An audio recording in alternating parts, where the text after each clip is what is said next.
কোনোদিন মৃত ব্যক্তিদের র্যাম্পে হাঁটতে দেখেছেন? এখানে দুজন ভদ্রলোক আছে, একজন ভদ্রমহিলা আছে, সবাই দেখতে পাচ্ছেন সবাই? আপনার নাম কি বলুন? মনিরুল ইসলাম মোল্লা। আপনার নাম কি দাদা? হরে কৃষ্ণ গিরি। আপনার নাম কি বৌদি? মিসেস মায়া দাস। এখানে আমি একা আছি, আমার পাশে দুজন ভদ্রলোক, একজন ভদ্রমহিলা আছে। আসুন আমার সাথে আসুন। এই তিনজনকে দেখে কি মনে হচ্ছে আপনাদের? দুজনের বাড়ি হচ্ছে মেটিয়াবুরুজ বিধানসভা, আর বৌদির বাড়ি হচ্ছে কাকদ্বীপ বিধানসভা। কি আমি একা দেখছেন না চারজন দেখছেন? এবার শুনুন, ইলেকশন কমিশন এদের দেখতে পাচ্ছি না, এদের মৃত ঘোষণা করে দিয়েছে। এই জন্য আমি র্যাম বানিয়েছি।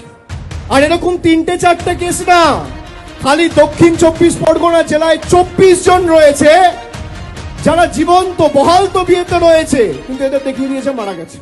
দেখেছেন? এই কারণ আমি তৈরি করেছি যে এদের কি চক্রান্ত, বাংলার মানুষ যাতে ভোটাধিকার প্রয়োগ না করতে পারে এদেরকে মৃত দেখিয়ে দেওয়া হয়েছে। আরে আমরা যতদিন আছি একটা মানুষের মৌলিক অধিকার আমরা যেতে দেবো না। দিল্লি আগামী দিন তৃণমূল যাবে, বিজেপির দালালরা তৈরি থাকো, ধ্যানিশ কুমার তৈরি থাকো, তৃণমূল দিল্লিতে যাবে।